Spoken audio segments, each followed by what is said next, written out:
अस्सलाम वालेकुम, मेरे चैनल मुर्शद में आप सबको खुशामदीद। आज की वीडियो में हम लोग बात करेंगे वीकली परफॉर्मेंस के हवाले से, वीकली करंट अफेयर्स के ऊपर भी बात करेंगे और उसके साथ साथ ऐसे शेयर्स के ऊपर बात करेंगे जिनकी परफॉर्मेंस पूरे वीक के अंदर बहुत ही ज़्यादा एस्टॉनिशिंग रही है और जिन्होंने बहुत बेहतर परफॉर्म किया है। इवन अगर हम बात करें कि फरवरी 11 से जब मार्केट गिरना शुरू हुई थी, बल्कि उससे एक दो दिन पहले या उसके एक दो दिन बाद की बात है, तो उसके साथ साथ मार्केट में जो नेगेटिविटी आई थी टिल द टाइम, या जितनी भी मार्केट कोलैप्स की थी, वो तकरीबन कोई 21 या 22% बनती है।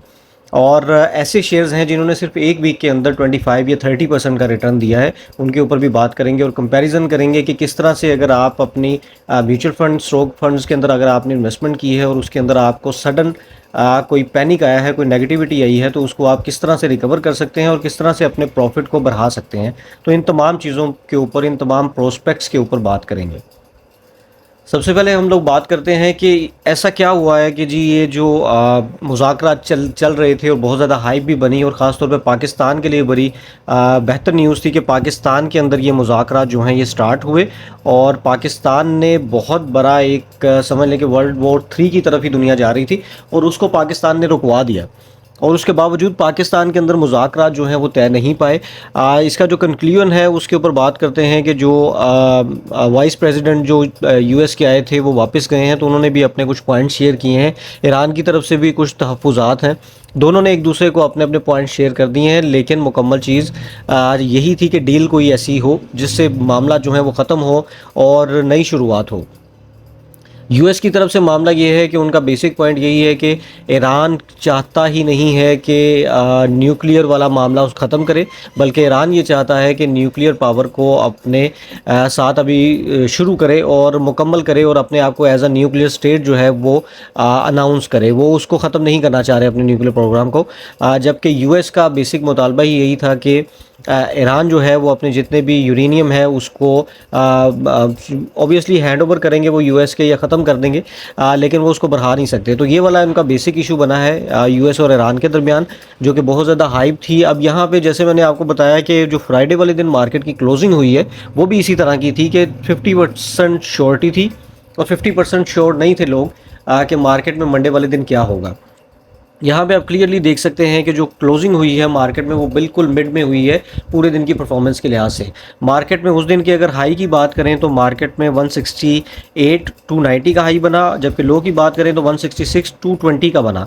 और अगर मार्केट की क्लोजिंग देखें तो वो बिल्कुल इसके मिड में बनी है 167 191 के पॉइंट्स की, जो कि एक इंडिकेटर था कि मार्केट में इन्वेस्टर का जो रुझान है वो 50% है। मैं अक्सर एक बात करता हूं कि आप जितने परसेंट श्योर हैं मार्केट के हवाले से, उतने परसेंट ही मार्केट के अंदर पैसे लगाएं। अगर मार्केट में 10% श्योरिटी है आपको, जिसका आप जितना आप रिस्क ले सकते हैं, तो उतने ही पैसे मार्केट के अंदर इन्वेस्ट करें। अगर आपको लगता है कि 100% आप मार्केट में रिस्क भी ले सकते हैं और मार्केट के हवाले से श्योर है, तो उतना ही रिस्क मार्केट के अंदर बियर करें। तो ये मार्केट की फ्राइडे वाले दिन की सूरत हाल थी। पूरे वीक की बात करें तो मार्केट में पूरे का पूरा जो वीक है बहुत बेहतर रहा है, बहुत अच्छा रिटर्न दिया है। तकरीबन कोई 11% के रिटर्न करीब मार्केट की परफॉर्मेंस रही है, और ये तकरीबन उतना ही है कि समझ लें कि 50% जो मार्केट ने कोलैप्स किया था उसकी रिकवरी हो चुकी है।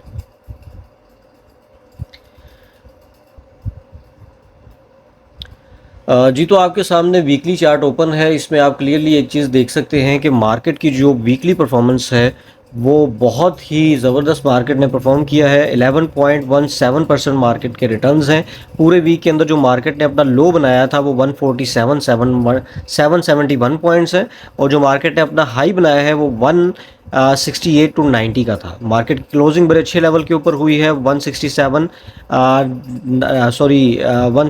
191 पॉइंट्स के ऊपर, और जो पॉइंट्स का इजाफा आया है वो 16,792 पॉइंट्स के इजाफे के साथ मार्केट की मस्बत क्लोजिंग रही है।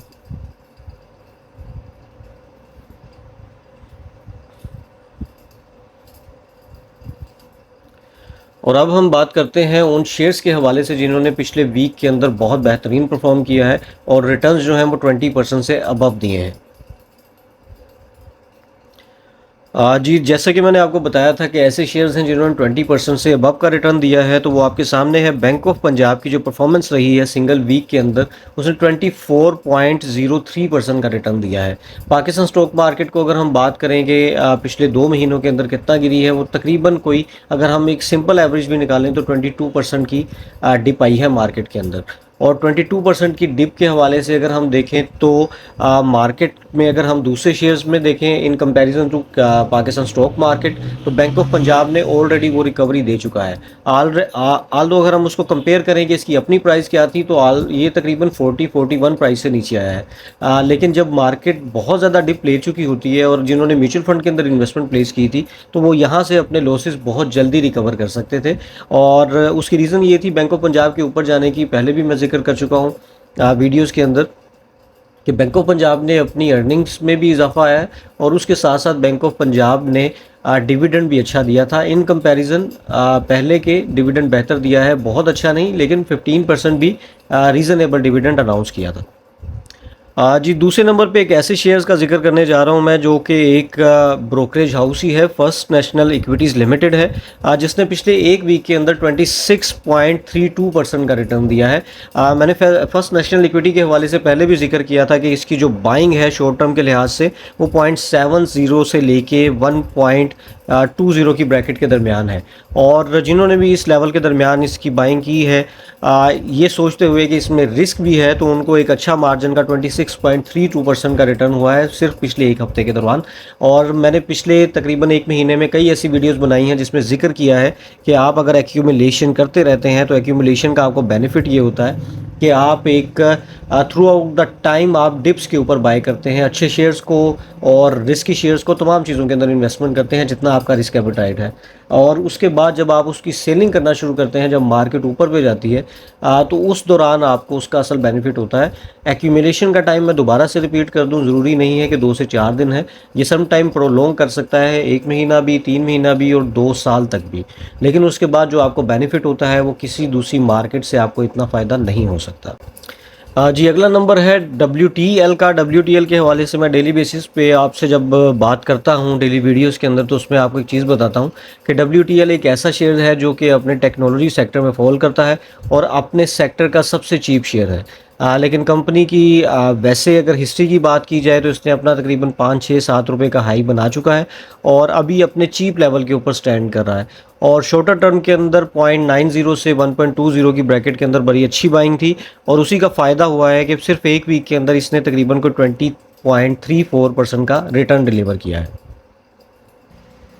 जी, अगला नंबर है NCPL का। NCPL के हवाले से मैंने पहले भी जिक्र किया था कि 60 से नीचे जहाँ पे भी शेयर की प्राइस अवेलेबल मिलती है, बड़ी अच्छी अपॉर्चुनिटी है बाइंग के लिहाज से, और यहाँ पे अगर बाइंग की जाती है तो एक अच्छा रिटर्न मिल सकता है। इसके नेक्स्ट टारगेट जो है वो 70 के पास हो सकते हैं। 64 का टारगेट इसने 2-3 बार अचीव किया है।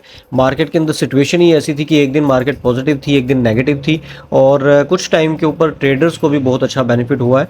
लेकिन एक्यूमुलेटर जो लोग बनेंगे, जो लोग इन्वेस्टमेंट करते हैं, एक्यूमुलेशन करते हैं, उनको असल बेनिफिट होता है लॉन्गर रन के अंदर, और वही NCPL के साथ भी हुआ है। उसने तकरीबन पिछले एक हफ्ते के अंदर 21.43% का रिटर्न दिया है। जो लो बनाया था 57 का था, और जो हाई बनाया है वो 70.80 का है। क्लोजिंग बहुत अच्छी रही है, 69.81 पे क्लोज किया है। जी, इसके साथ साथ OGDC के हवाले से भी बात करते हैं। OGDC ने बहुत बेहतर रिकवरी तो नहीं दी है, लेकिन मार्केट में डिप भी बहुत ज़्यादा नहीं आई थी इसमें, फिर भी मार्केट में तकरीबन 11% का रिटर्न दे चुका है पिछले एक हफ्ते के अंदर।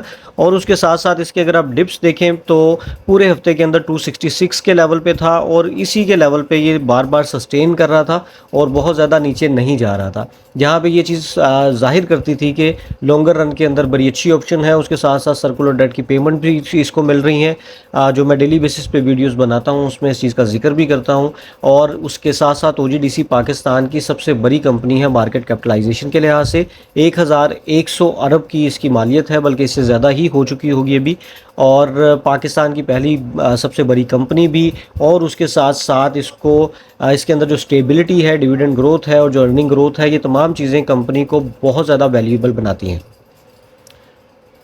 जी, नेक्स्ट नंबर पे बात करते हैं HPL बैंक की। रिटर्न्स बेहतर हैं, बहुत अच्छे हो सकते थे, लेकिन 0.59% का रिटर्न भी एक हफ्ते के अंदर बुरा नहीं है। पिछले वीक का चार्ट भी एक इंडिकेटर था।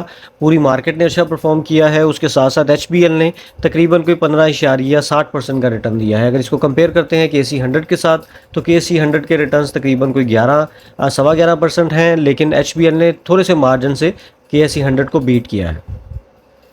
तो पूरे ओवरऑल पाकिस्तान स्टॉक मार्केट की जो परफॉर्मेंस रही है बहुत अच्छी रही है, बहुत अच्छी रिकवरी थी। अब क्योंकि दोबारा से मामलात वहीं पे हो चुके हैं कि मुज़ाकरात जो हैं वो कामयाब नहीं हुए, तो मंडे वाला दिन तो ऑब्वियसली एक्सपेक्टेड यही है कि मंडे वाला दिन नेगेटिव होगा। क्रूड ऑयल प्राइसेस ऊपर जाएंगी, स्टॉक मार्केट्स नीचे आएंगी। लेकिन स्टॉक मार्केट जब भी नीचे आएंगी तो ये आप सब के लिए एक अपॉर्चुनिटी होगी, जैसे कि पिछले 1-1.5 महीने में अपॉर्चुनिटी रही है। तो आने वाले वीक को भी उसी तरह एज अपॉर्चुनिटी अवेल करें और लॉन्गर रन के लिए अपनी एक बेहतरीन पोजीशन बनाएं। आज के लिए बस इतना ही। आपका कोई भी क्वेश्चन हो तो कमेंट सेक्शन में आप मुझसे पूछिए। मैं कोशिश करूंगा कि बेहतरीन तरीके से आपको जवाब दे सकूं। आज के लिए बस इतना ही। अल्लाह हाफिज़।